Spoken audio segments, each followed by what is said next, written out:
Lathander guided me. Yes, he told me what to do.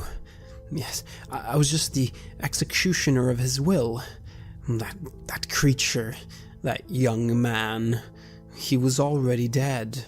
He was diseased, and he needed to be purged, lest he infect us all with his darkness. If only the priest could have seen that. If only he would have understood. But would I? Would I have understood? I don't think I would have. I would have fought, just like him, fought for my son, even for his shadow.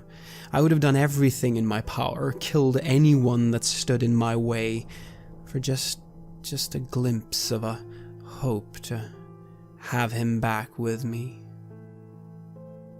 Why did you stop me, Lathander? Why did you stop me? This is Red Moon Role-Playing.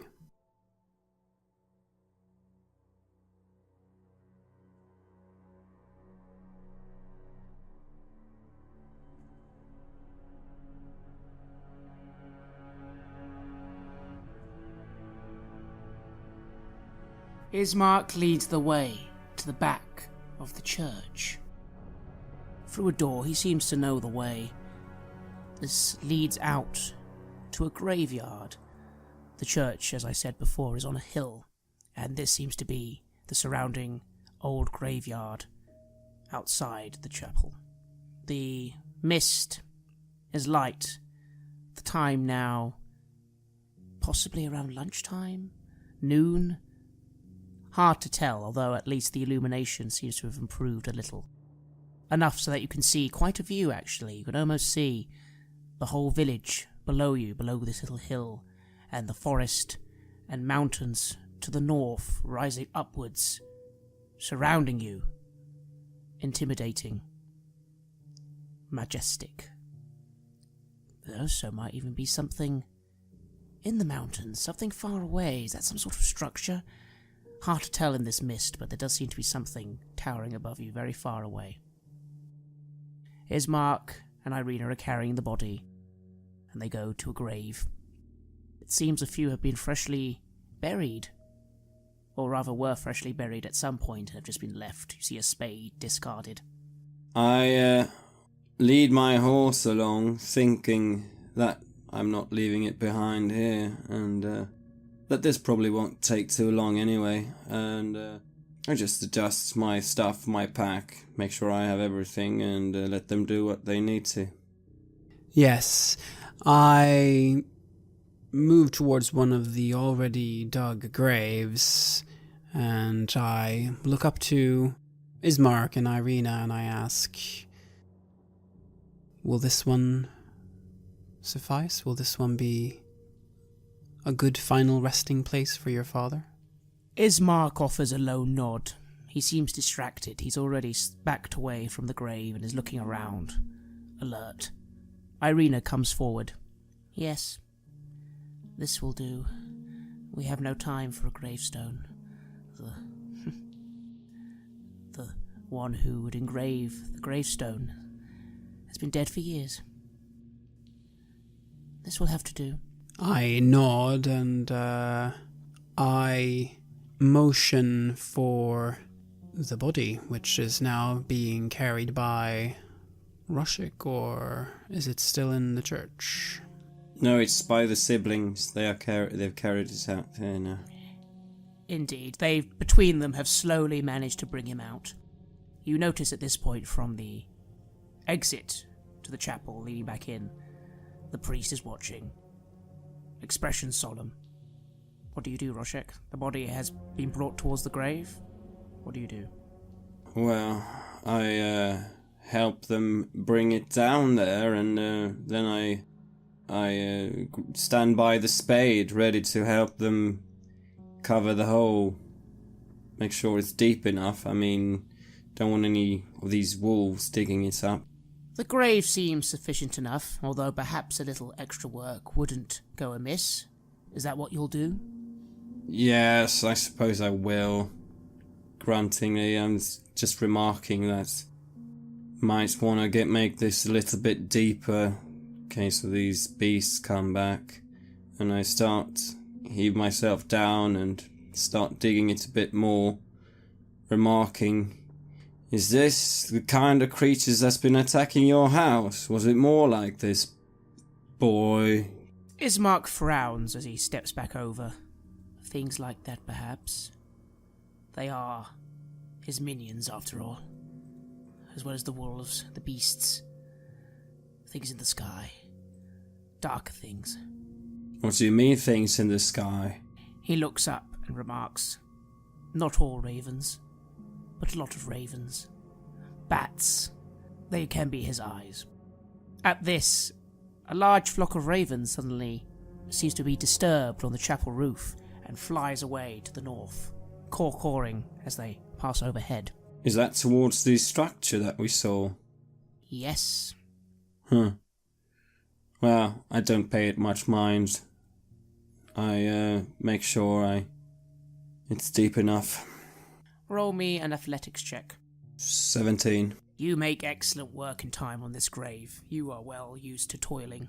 And in only a few 20 minutes, you've easily dug a far more deeper sufficient grave to your standards. Yes, and I find a way to lower the body into the grave. You do indeed. Ismark helps you with this. It's easy to do. The body is, after all, just an old man. With the body in the grave, I assemble the people that we have here. Irina, Ismark, and Roshik, if he would like to join. And I start praying.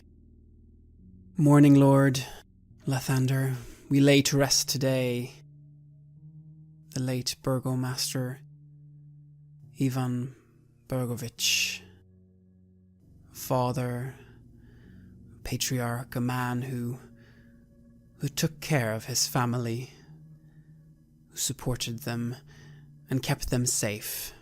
In your light, we wish that he will also be kept safe, and that he will be given rest, and that he will be in the light, away from this darkness. Let us pray for his soul, I say, and start muttering the prayer to Lathander.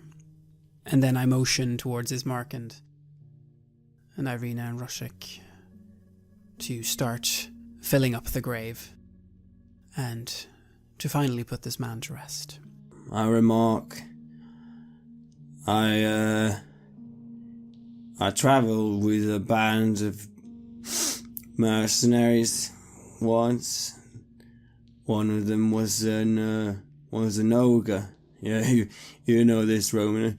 One of them was an ogre, and well, the ogre got killed as a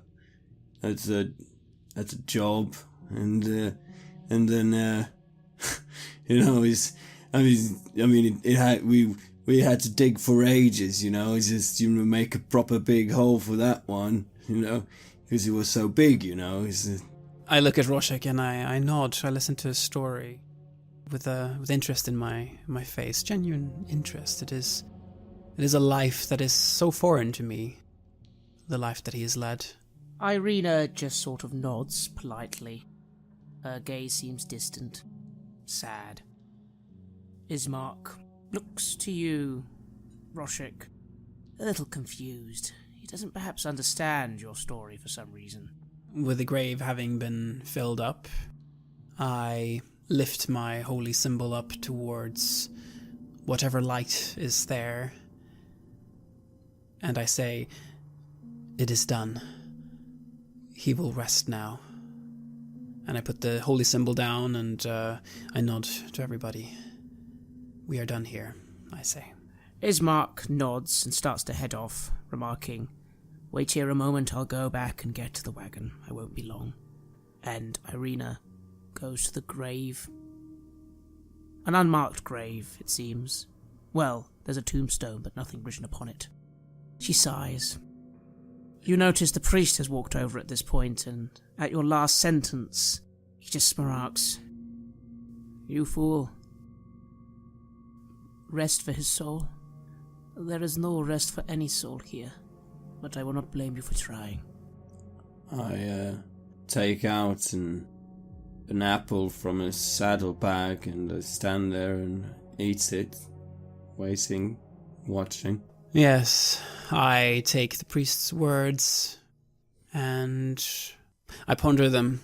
I take them to heart. I truly hope that Lathander will give this man rest. But these words worry me. You do not understand. You will. Where are you taking these to? I say nothing to that. I tell the priest to safety. To safety. You should go rest, friend. You have been through something truly traumatic. Know that your son is now finally at peace. He too now is resting with the Morning Lord. None of them rest with the Morning Lord. None of us will. You especially won't. A place of safety. There are very few. Although, perhaps. He looks to Irina. Are you heading to Valakai? She nods. Perhaps. If not there, then the Abbey. The Abbey, you know, the one. That also might be a place to keep in mind further, but just in case. You will consider it, yes? Irina nods. The Abbey. Very well. He nods at this, looks to you, Roman. Good luck. Be careful in Valakai. I don't think you'll find it as safe as you think. What is this place? I directed at Irina. Valakai. Yes, it's another village. Valakai is where we are going. It's the biggest town, they say. They say it has protection. I've never been there. Ismark seems to think it'll be safer than here. I've told you already I do not believe so, but what choice do we have? Surely it will be safer than here, I say to them both. Come now, we must make haste. We cannot linger here. If the fates are not with us, then more like this creature that we face today will come here, and yes, we must get to a safe place. Irina nods and starts to make her way back to the front of the church where you said you'd meet Ismark. You assume that's where he'd meet you at least. You both begin to make your way back through the church, looking among these graves, cold, silent. You notice there are quite a lot of them. Abandoned now, it seems, to this old graveyard. Roshik, roll me a perception check. That is a 12. Just before you enter the church, you look behind and you, for a moment, think you notice, was there a raven? A solitary raven was on a gravestone. Was it looking at you? It's gone. It's flown away. Lots of strange things going on here. Best get moving. You make your way back to the front of the church. The priest is nowhere to be seen. Perhaps he's gone off into one of those rooms. You wait for a few minutes. As you're waiting, Irina comments idly to you both. Poor Doro. All he wanted was to be brave. All he wanted was to be a hero. She looks to you, Roshik. He was going to kill the devil. I suppose he didn't. Did he? I suppose he didn't. But, where he failed, I don't know. Maybe we will succeed. They all failed, even though they were led by one such as you. Some sort of wizard. Who is this devil? What is he? Is he some sort of sorcerer? Or is he some sort of being? What is it? She looks like she's about to try and answer. Her expression sort of fades a little for a moment. She looks distracted by something. The devil is... the devil. The ruler of these lands. Sometimes he has slumbered. I believe he slumbered much in my youth. But then he wakes, and takes what he wants from the people. People like you come. He toys with them. He kills them, or worse. He all repeats again and again, always repeating. It's all happened before. Will it all happen again? She's not looking at you anymore as she says this. She's sort of just staring to the distance. Is he some... I mean... How did you end up in this place to start? I was born here. Yes, I was born here. I am the daughter of my father, the daughter of the burgomaster. I have lived here all my life. And has it always been like this, then? It wasn't always so bad. When we had the men, people could protect themselves from the wolves. For many years. It was only the last year or so he's awoken again, and he... Again, she seems very... Something is distracting her as she's speaking to you. At this point, you hear a call and see Ismark approaching on the wagon. I have brought the wagon, come. We need to get moving soon before nightfall hits in earnest. I pat my horse and I say to it, looks like you'll have to do some manual labor, just like me, and make sure it gets appropriately attached to the wagon. You start setting up the wagon, getting all your things together. Ismark comments to the pair of you. Are you ready for a journey? I mean, if there are things you need, you could quickly go down to Bilderaf. He still sells some things, although to be honest, most of it's rubbish or basic. Maybe you won't need it. Up to you, but I feel it'd be wise if we left as soon as possible. Have you brought provisions? He nods. He has gestures to the back of the wagon and shows you that he has indeed bought at least enough provisions, some sleepwear, an old tent. There's stuff here for at least a few days of journey. Yes, let us begin our journey. Let us make haste before nightfall. We have what we need. He nods, gets on front of the wagon. He motions to one of you. You can sit with me if you wish, or sit in the back with Irina. Up to you. I sit in the back, and I bring out a pair of drums. Stop drumming. Roll me a performance check. 11. You beat the drums. It's a nice tune. It's one you enjoy. You, Roman, might think it's a bit simple, but, well, I suppose it's pleasant enough for a quiet afternoon such as this. That is the time now, you feel. Definitely past noon a little, maybe a 1, 2 o'clock.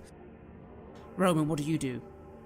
I sit up in the front with Ismark, and yes, as we begin the journey, I close my eyes and I start thinking about what happened there, about what I did, and the doubts start surfacing. Did I truly do the right thing? I was so convinced that I was doing as my God had asked me to do, but was this actually his wish?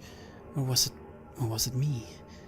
Was it just my own wishes, my own anger that surfaced? I contemplate this and I remain quiet during the journey. The journey begins, the wagon making its way back down to the village. As you start to leave, a few more little bits of activity from some shutters. There do seem to be some people still in this little village, but it is so dead, so abandoned in a way. Much like the cemetery. You begin to make your journey in earnest. The wagon eventually leaving the outskirts of the village, heading east into the forests, with the mountain ranges to the north and the where you came from to the west. The road begins to meander into the forests for a while. It seems you are following, you notice, a road, a paved road, perhaps ill-maintained, perhaps old and forgotten, but at least a road. And you travel for a few hours then. What do? You are contemplatively sitting at the front, Roman. Roshek, Irina's with you. She seems silent for the most part. Your drums making a little ba-bum, ba-bum, ba-bum sound as you go along? Yes, I'm sitting, drumming along with the movements of it, just likes how it clears my head to just do that for a bit. As I get bored, I have a sip of water and I just look around at the passing scenery. In a way, it could almost in one light be seen as pleasant for a moment. Trees, endless trees, thick, tall, dark, forest, truly untamed in these lands, apart from this road you follow. You seem to be heading closer to the mountains, although now they tower above you, menacingly, intimidating. Even that moment of peace you thought you had, no. This isn't a beautiful forest. It's a forest hiding things. Eyes, secrets, the dead. The mist clamours round you, and as the hours pass, darkness begins to come. Quite quickly, perhaps. How much time is passing? It's still a bit light, though, when you come across a crossroads. You notice at this road, an old wooden gallows creaks in a chill wind that blows down from the high ground to the west. A frayed length of rope dances from its beam. The well-worn road splits here, and a signpost opposite the gallows points off in 3 directions. Barovia village to the east, Sir Pool to the northwest, and Ravenloft/Valakai to the southwest. The northwest fork slants down and disappears into the trees, while the southwest fork clings to an upward slope. Across from the gallows, a low wall, crumbling in places, partially encloses a small plot of graves, shrouded in fog. Ismark pauses for a moment and remarks, 5 seconds. I think I'll go get a drink from the back of the wagon. And he gets off to go to the back of the wagon and rummages around the provisions for a bottle or something. Smells of wine, actually. He takes a quick sip. Not much of this left. Wine, straight from the Wizard of Wine's winery. Will you have some, companions? I actually jump down from the wagon when he stops as well, to stretch my legs a bit. He passes it to you, this bottle with a little bit of writing on it. Yes, something about Wizard of Wines. Must be the name of the brand, you assume. I smell it. And have a drink. It's good stuff. It's very good stuff. Must be a good vintage. It tastes pleasant. For a moment you feel a warmth that you haven't felt since you got here. It passes quickly, but it's pleasant while it lasts. Roman, what are you doing?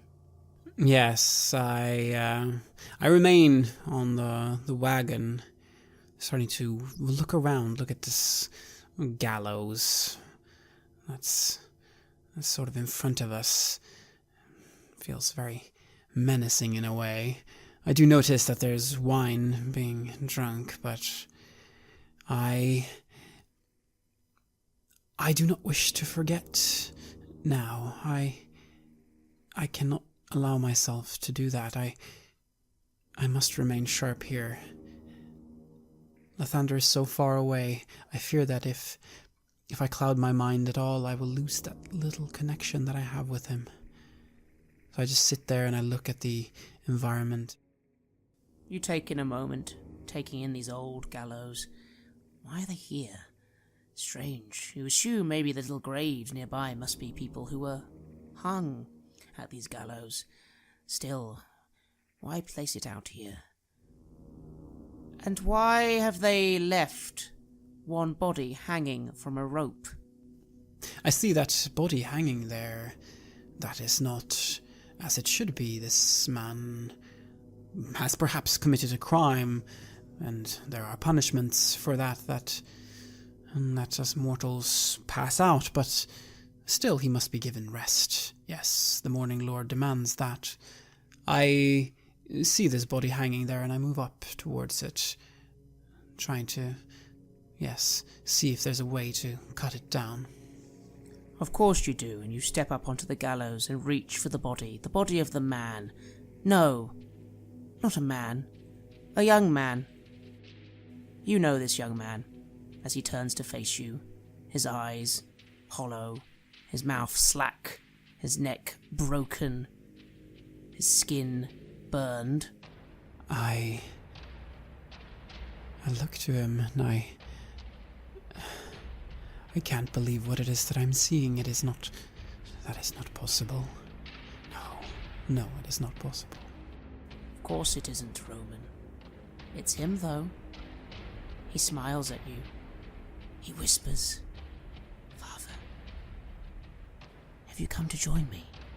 I take a step back. I start sort of stumbling backwards towards the wagon, and I just move away from the gallows, move towards my traveling companions, trying to find some safety among them. What I'm seeing, it must be some kind of illusion. It is not possible, no. Where were you, Father? Where were you, Father? We wanted you to come. Where were you? Mother was waiting. Roshik, Roman is very distressed. He walked over to those gallows for a moment and suddenly has stumbled back to the pair of you, looking very upset. What do you do? As he was over there, I had started telling another story about the ogre to Ismark and Irina, so in the background there was a bit of me guffawing and going on and having another sip of wine and passing back the bottle, and that fades out, and I suppose maybe you hear that somewhere in the background, Roman, of what's going on, but as you stumble back towards me, I grab your shoulder and steady you, and I say, "Who was that? Someone you knew?" Sorry. I just look at you with terror in my eyes and take a deep breath. It was nothing. I simply thought I saw something. It must be fatigue, tiredness. It was nothing. Roshik, you look over back towards those gallows. Strange. There isn't anything there at all. You did think you saw a body for a moment, but no, there isn't. You must have been mistaken. And then my words kind of stuck in my throat. My laughter just cut straight off. And I look between Ismark and Roman, and I say, "That's strange. I could have sworn I saw someone dangling up there." And I heave myself back up on the wagon again. Ismark frowns and finishes his drink. There was no one there. These gallows haven't been used for many years. I don't even think we've ever used them. I think they were Valakai's or something. I don't know. We should move on. He starts looking quite concerned as he looks at both the paths. I don't really want to go by Sir Pool. There's a Vistani camp there. It's best we stay away from them. But I don't know. We might not make it before nightfall. You look at the road signs now that he mentions that, and there's a Ravenloft. Is that another word for Valakai, or is that different places? Irina speaks up at this, remarking simply, Ravenloft. That is the home of the devil. It is not the same as Valakai. It is on the same road, though. Sir Pool is a slightly quicker way, but as my brother said, it passes by the Vistani camp. Though I feel it could be wise to be near a camp before night falls. Maybe you're right. I agree. We should move towards a camp. We should not be alone out in these woods.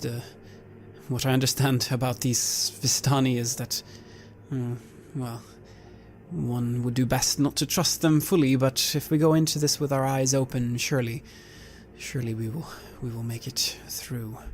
Well, there is someone there, a prophetess, Isabella, in the tavern and Blood on the Vine. She mentioned that this is a person that may perhaps be of some assistance. Yes, Madam Ava. Ismark scoffs at this, remarking, "All of us Stani are fortune-tellers and helpers of good people until they betray you and work against you. But maybe you're right. We will keep our wits about us, but being near their camp shouldn't be too bad if you keep your wits about you. Very well, very well. I don't really like this, but I don't think we have a choice." Well, 2 fireplaces are better than 1. Doesn't mean I have to share theirs. He nods and gets back onto the wagon, and if you're all ready to go, he motions that he is ready to continue the journey, following that north road now, rather than the southern road. Yes. I look towards the gallows again, and not seeing a body there, I just put my head to the side, but I know what I saw. It was there. What is this place? I'm starting to drum again, and I hum a low tune as I do. Indeed, and you make your way back on the road, leaving these gallows behind as you go northwards. Although for a moment, Roshek, you think to yourself, this priest, he is divided, weak. You should just leave them. Leave all of them. You'd be better off on your own. More chance of survival on your own. This taunts me a bit. Maybe there's something to that. Maybe I should leave them alone. Or maybe there isn't, because that's very illogical, isn't it? Safety by yourself. No, safety in numbers is the saying. Which one was it? And drum a little softer and think about this.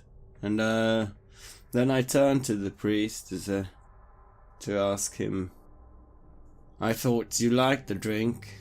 I do, but I cannot afford to cut myself off from Lathander here. I cannot afford to forget here. I'm just afraid of what I will see when my eyes are clear, though. I do not like this place at all, Roshek.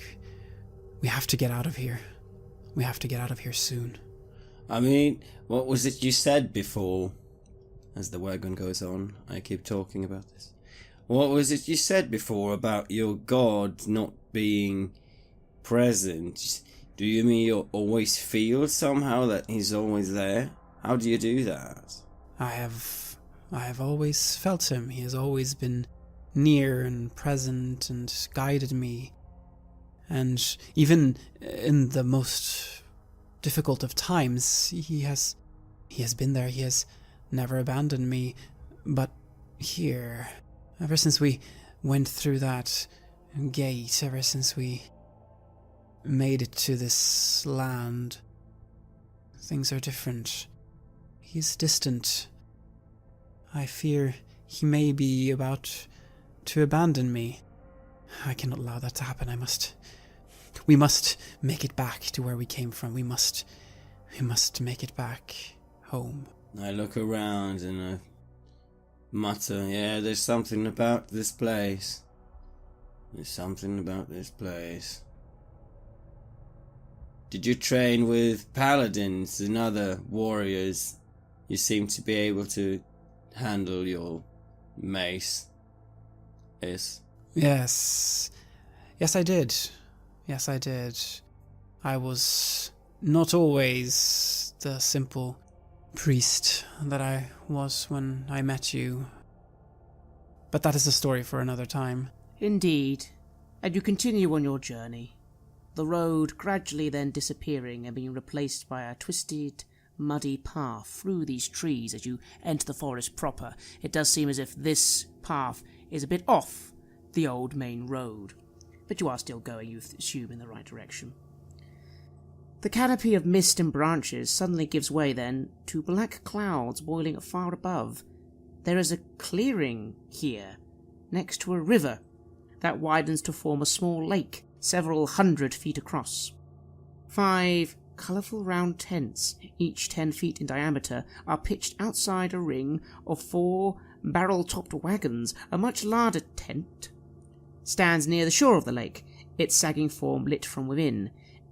Near this tent you notice 8 horses drinking from the river.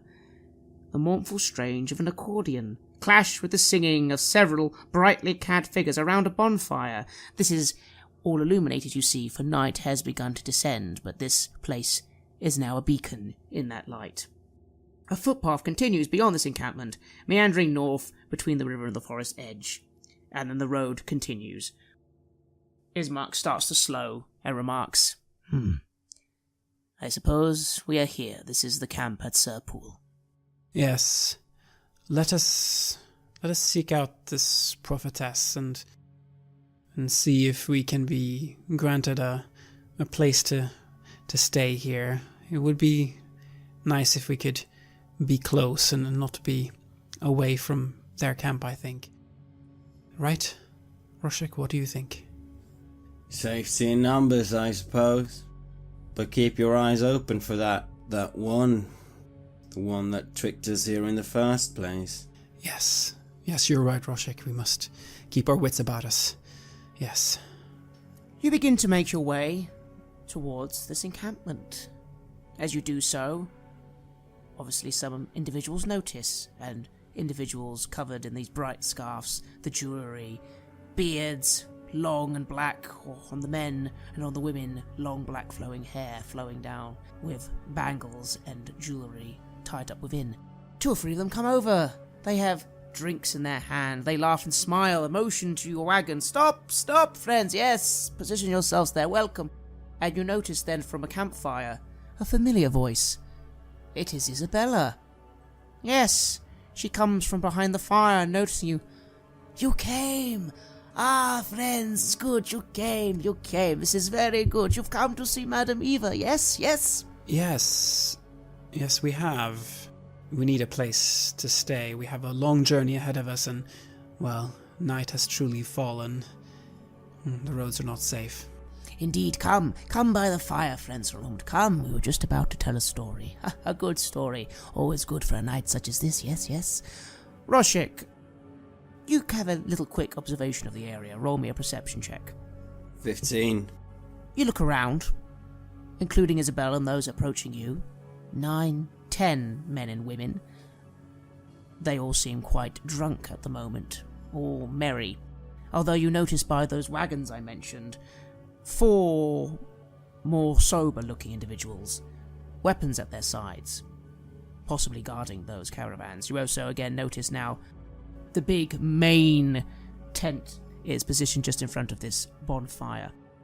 Ismark and Irina sort of stay by the wagon. Irina stays at the back. Ismark pops down and remarks to you, if they will leave us alone, we will leave them alone, but I'd rather stay in the wagon if it's alright with you. You lot do the talking, yes? Slowly, I try to resist, but there's this smile creeping up on my lips, thinking about fires and music and singing and stories and things. I like this kind of, merriment. It's nice to take everything off for a bit. You certainly do. This is the right thing to do. Drink, be merry. Forget about this lot. Be merry, drink, dance. These are all good things, the right things to do. Yeah. I wanna move up to the guards and socialize with them. I think I'm more in common with them. Roman, what are you doing while he saunters off towards a guard? Isabella is motioning for both of you to come to the fire. I sit down by the fire. I do as she says. I think that perhaps this story will allow me to understand this land better, and it will perhaps allow me to stop thinking about what I saw at the gallows. Perhaps it can convince me that what I saw wasn't real. Yes. This will connect me with reality again. Yes. This is the right thing to do. And a young girl appears beside you then, younger than some of the others. A child. She smiles and offers you a glass of something. Smells inviting. Do you take it? I resist. I decline politely. I do not dare. I do not dare risk cutting myself off from Lathander. The little girl seems disappointed, but she nods, dancing away, laughing. Everyone here is so happy, so jovial. For a moment, it almost seems like you are somewhere not here, somewhere normal. Yes, these people all have freshness about them, movement, dance. Poor Ismark and Irina seem almost opposite to this, as you just look back and notice them setting up in the wagon, although Ismark notices what you're doing and seems at least content that maybe this place is safe for now. As you go to the guard, Roshek, you notice him smile and nod, although he gestures towards the fire. Come, friend, come, let us go and listen to the story. Isabella tells good stories, she does. Nothing but good stories, eh, for a fine night such as this. Have some wine. Have you had some wine? I have not. Not yet. Are you joining us as well, then? Oh, only a little one for me. I must watch the wagons. Even among these lands there are some who would wrong Vistani, and that is always unwise to do, eh? Never wrong a Vistani. You will live to regret it. If you say so, but you have my arm if something should come up as well. I'm not letting anything disturb a good night of feasting. Indeed, and he goes back and just sort of leans against that door. Again, to this wagon, looks pretty sizable. Obviously, these people live in the wagons. Take out the tents, and then you assume, move on. The roads show a lot of wagon-based movement. Isabella has gone to the fire and started playing on a little instrument, a sort of mandolin type thing. She smiles at you, Roman, looks over to Roshik and goes, yes, guests, we have guests. Do not worry, soon Madam Evil will see you, but first a story. Are you ready for a story? Hey, I sit down and I look around for a drink. A little girl comes over and hands you one. And I raise my glass and I have a sip. And Isabella sits down on a log and begins to speak slow in a harmonious fashion as she sings a little while she speaks. They say a mighty wizard came to this land over a year ago. I remember him like it was yesterday. You know, he stood exactly where you were standing, Roman. Yes, he was a very charismatic man, he was. He thought he could rally the people of Barovia against the devil, Strahd. He stirred them with thoughts of revolt, and bore them to the castle en masse. When Strahd appeared, the wizard's army was slaughtered to a man. A few stood their ground, but they were never seen again. The wizard and the vampire cast spells at each other, while their battle flew from the courtyards of Ravenloft to the precipice overlooking the falls. I swear I saw the battle with my own eyes, I did. Yes, I did. Thunder shook the mountainside, and great rocks tumbled down upon the wizard. Yet by his magic he lived. Lightning from the heavens struck the wizard, and again he stood his ground. But when the devil fell upon him, oh no, the wizard's magic could not save him. I saw him thrown 1,000 feet to his death.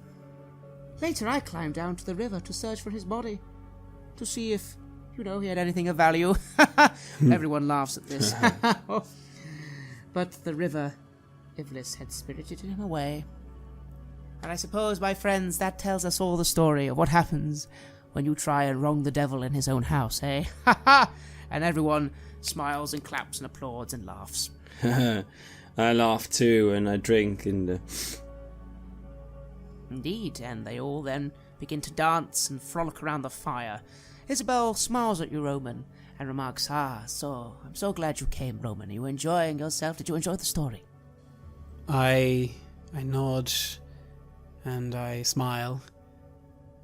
To be honest, though, within my thoughts, I just become even more uneasy. If this is what happens to those that try to stand up to this evil, what chances do I have? What chances do I have when Lathander is so far away? How will I get out of here?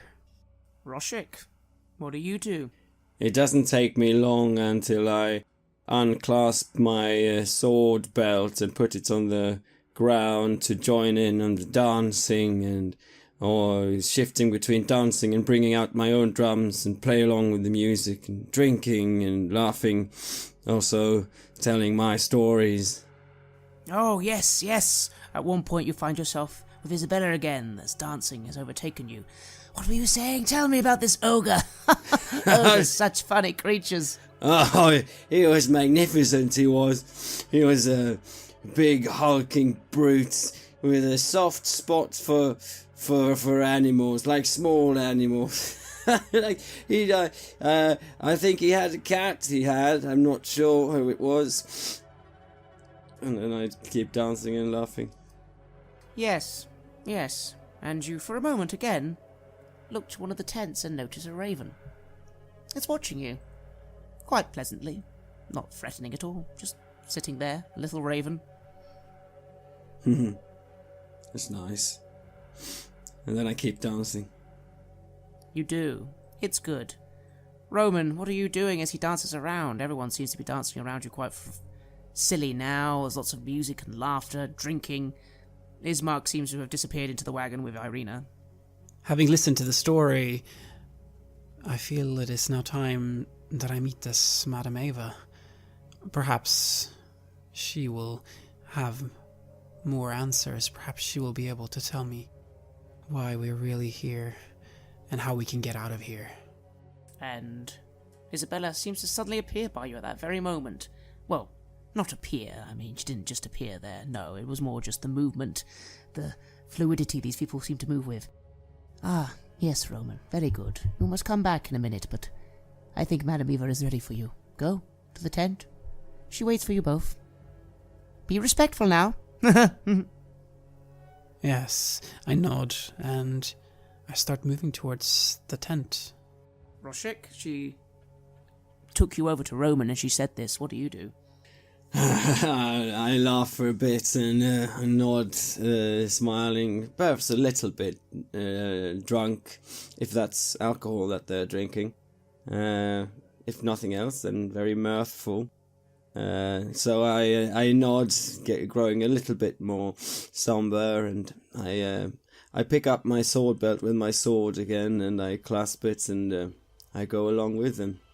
You both begin to go towards this tent, although just for a moment, Roshek, a little bit of your military training kicks in. Just a little. You are quite drunk and quite relaxed, but you do notice that as you both approach the tent, even though everyone is partying and enjoying themselves, everyone is also watching you, very carefully. Not maybe hostile, but just now it does seem the whole camp is very aware of where you're going, and you are being watched. Alright, well, I try not to make any big fuss over it, but I can't help but tense up a bit at that. Well, I suppose it gives you a sense of the sort of things that perhaps people would do if, well, someone was going to talk to the chief of the clan or something like that. You always need to be ready in case trouble occurs, don't you? Right. And you enter the tent. Magic flames seem to cast a reddish glow over the interior of this tent, revealing a low table covered in a black velvet cloth. Glints of light seem to flash from a crystal ball on the table as a hunched figure peers into its depths. The tent is filled with lavish furnishings, colourful things, and things that don't mean much to you, Roshik, but to you, Roman. Little arcane curios, you're pretty sure. Is that even a symbol of the Morning Lord? Perhaps. They're all over the place. The figure before you looks up, revealing a crone. Old, gnarled, wart-covered, truly repulsive. How old is she? 80, 90, 100 at least? Hard to tell, but definitely old. She smiles, missing teeth. Smiles to both of you. Ah! Yes, Roshik, Roman, you have come. You have come, finally. I have been waiting for you. Come and sit with Madame Eva, come. Be seated, be comfortable. All is well here. I nod and I go on and sit. Yes, I too do as she says, and I sit down. Roman, how are you? What a long path you have tread, yes? So far from home, although it must be painful. Do you not wish, perhaps, a different justice had been done to those men? Sometimes I do. I find myself saying, and then I start wondering how could she know anything about that? That is not possible. She smiles. She remarks, Yes, troubling indeed.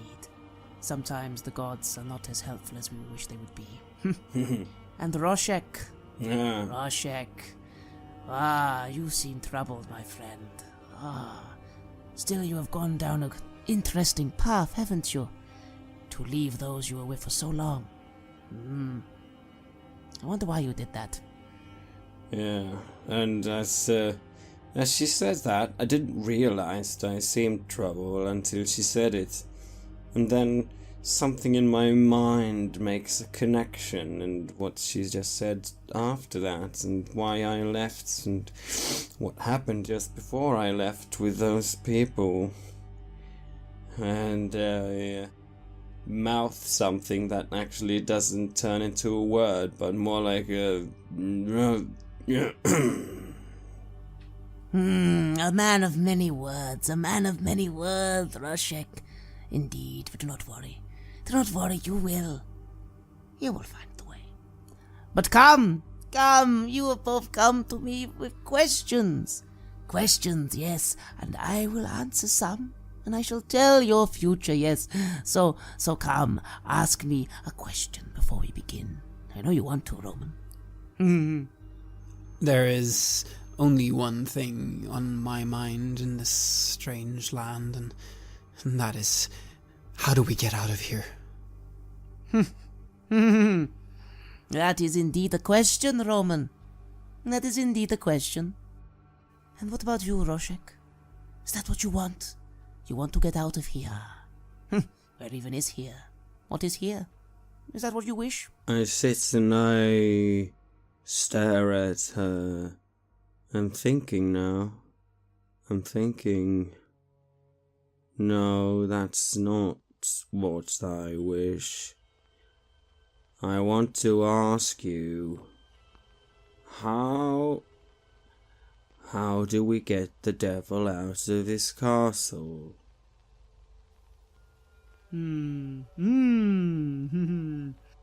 She looks to both of you and smiles, scratching at one of the openings in her mouth where a tooth would have been once. Very good questions, and they all tie in to the same answers, yes. Yes, I shall tell you a few things. She extends her palm. A piece of silver, of course, first, yes? I sit there and I feel a bit drunk. I feel now that I'm trying to focus a bit because it feels as if, okay, maybe I should be a bit serious now. She's being very giggly and playful, but I feel like this is where something could happen that I might not enjoy, away from the festivities. And so I cautiously, I reach for my pouch and I pull out a silver coin and I pass it over the table along the tablecloth. Thank you, Roshek. You are always the good boy. Yes, always the good boy. Now, she pushes away the crystal ball and reaches into her robes and pulls out a deck of cards. She begins to shuffle the cards back and forth. They appear to have pictures on them, quite a few. Now, Madam Eva will tell you what your future holds. In this future, perhaps you will find the answers to some of these questions, Roman? But we shall see. The future is a strange thing. It is always quite set, but at the same time, not set, and yet most of the things I see come to be. It is the same with all of Vistani who can see. The ones who can truly see, by the way, not the ones who just pretend. Ha ha! Indeed. So let us see, Let us see. She starts to lay out cards on the table. She lays out 1, 2, 3, 4, and 5, face down. Roman, why don't you turn over the first one? I look at her, and then I do as she says, and I turn over the first card. On this card, you see a picture of a man.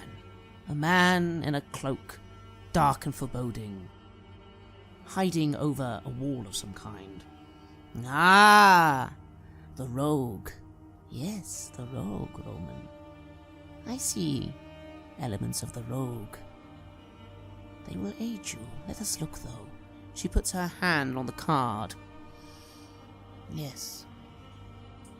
I see a nest. A nest of ravens, where the sign is blue.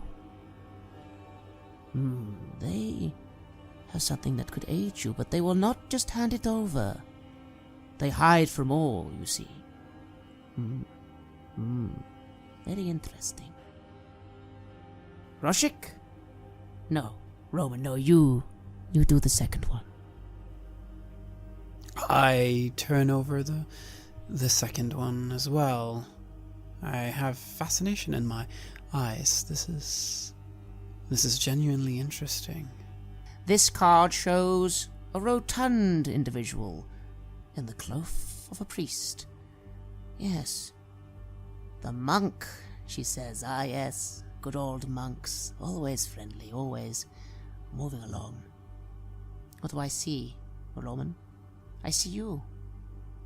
I see the old sun. And yes, another is hidden there, in the place where the saint fell long ago. And the saint now knows not that they have fallen. I wonder how you will feel about that. But yes, it'll be important to you, Roman. Remember these words. They are very important. Or not. Who knows, eh?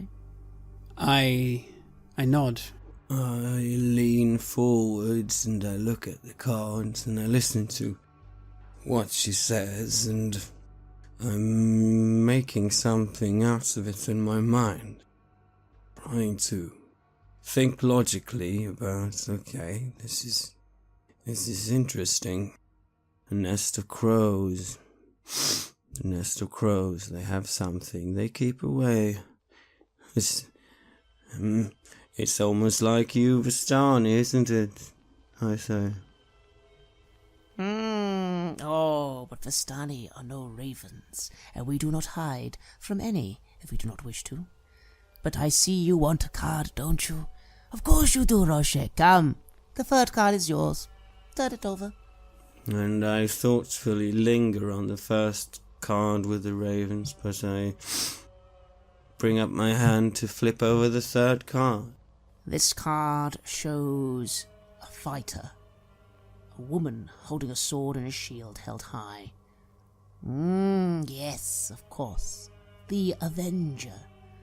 Those who avenge, yes. Those who once served the dragon, yet they have forgotten who they serve. The blade will be yours, Roshik, if you can claim it. But how will you claim it? That is going to be a question, isn't it? Interesting. What dragon? What is a dragon? Have you seen a dragon? Am I a dragon? Am you a dragon? Big, large creatures normally, aren't they? Big wings, lots of fire or ice, or they sit on treasure troves. Or not. But come. The fourth card, Roshik. Turn it over. Scratch my head and I turn over the fourth card. This card shows mist falling over a hill. The mists. Of course, the mists. The mists brought you here. The mists keep you here. But, many come through the mists sometimes. A Vistani comes to this land alone, you know, seeking her mentor. You don't really trust us much, do you, me and my people, Roshek? And I know that you've wronged us in the past, but perhaps that can be forgiven, eh? Still, perhaps this one will offer you aid if you accept it. Who knows what her fate will be, though? I look at her, searching in her eyes, because I didn't know how much she knew about that, obviously. Roll me an insight check. 10. No, you see nothing. Her eyes almost are extremely hard to read. She's just an old crone after all. No, you see, yes, the usual. An old crone toying with you. Nothing more, surely. No, nothing more. She doesn't know. It's what I think to myself. And finally, There is still one card, isn't there, friends? What could that card be? Perhaps you should both turn it over. It is important to both of you. I look at the card and I look over at Roman and I don't know, throw up my hand to turn it over with him. How will we do that? Yes, I see that he is moving to turn the card over, and I too do that. And I suppose we turn it over at the same time, don't we? You do. Revealing the image of a snarling beast. Perhaps a wolf. No, worse than a wolf. Something unknowable, snarling at the pair of you. In the end, if you truly seek the things you seek, most paths will lead you there, to his dark throne. It is where the beast shall be waiting for you. And there, Roman, perhaps you will make your stand, and perhaps you, Roshek, will finally claim your place in this world. Perhaps. Or perhaps not. Maybe this all means nothing after all. That is the way of the future, isn't it? I look over at the cards again. The ravens, the priest, the warrior with the sword held high and the shield, and the mist, and the wolf. This was not what I asked. I thought we were supposed to fight the devil. Well, I don't know what we're supposed to do. The answer is in the cards.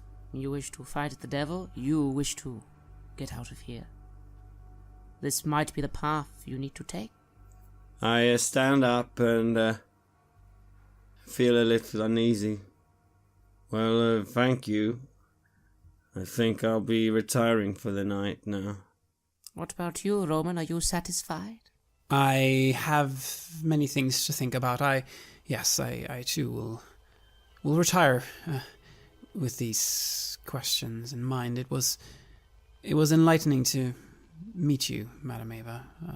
Pleasure, truly. Certainly, Roman. And do not be afraid. Although you will see him again. I'm sorry about that. You hear her say that, and I'm just completely silent, and I turn around and I move out of the tent without a word. As he leaves, I turn to Ava and I say, we leave for Valakai in the morning, but I have a feeling that's only halfway of where we're headed. I heard the stories told about the wizard. Was there really a wizard trying to fight this devil? Of course. You're not the only one. If you want to see something interesting, wait till midnight and watch the road. It's always quite an amusing spectacle. Also, come back for just a small moment. There's something I wish to say to you, Roshik. I go back and I sit down slowly, feeling that I still have answers that I need. Do you wish forgiveness for what you've done? I can remove it, you know. The curse. Curse? What curse? You know what curse. Or maybe you don't. But I fear it might get in the way a little, so for a simple little gesture, I will remove it. You will be forgiven this once, but do not cross Vistani again if you can avoid it. I think for a bit and then I say, you mean the old woman?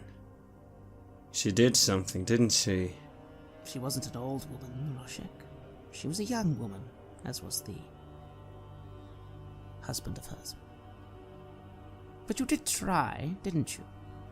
Perhaps for that reason I am willing to offer you this one bit of clemency. All I ask is a lock of your hair, and it will be gone. And a lock of my hair. Fine. Will that take away the... Was that what you did? The voice that I've heard in my head? Madam Eva just smiles and holds out her hand. As a simple offer, I will not be making it again. I am tired and old. I need to go to bed now. In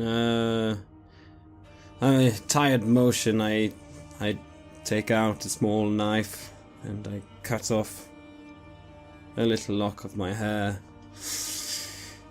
Sheath the knife again and I hand it over to her open hand. She takes it. She smiles. She raises a hand and makes a strange gesture at you.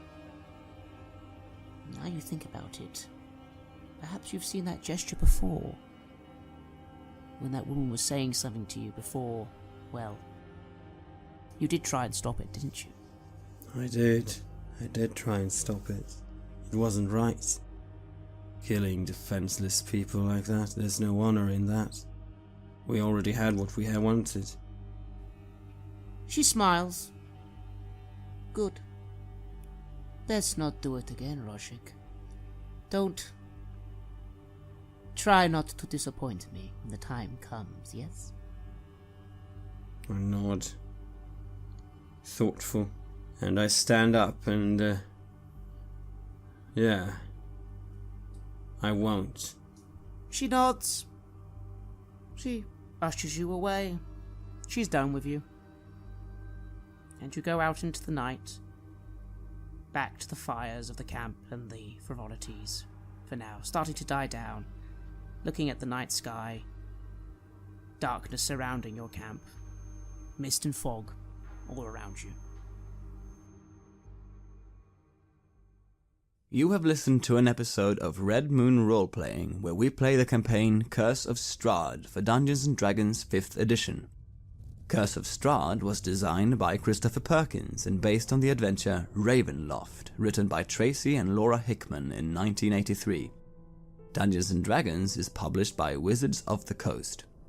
The music is created by Metatron Omega, Flowers for Body Snatchers, and Word Clock, and is used with permission from their label Cryochamber. Visit cryochamber.bandcamp.com or their YouTube channel for more tasty dark ambient.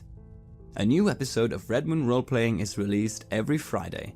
Please like our Facebook page and give us feedback, comments, and input there. You can also visit us at redmoonroleplaying.com.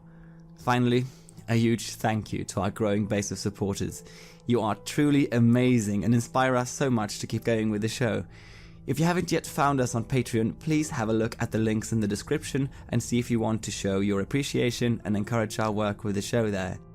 While the show will always be free of charge to our listeners, Patreon supporters have access to extra material such as our bonus Q&A podcast Ask for the Moon, where we discuss all topics and questions our Patreons have for us. You can even get access to the full-length, raw and unedited versions of our gaming sessions way before they are released as finished episodes. Thank you for listening. Looking forward to meeting again next week.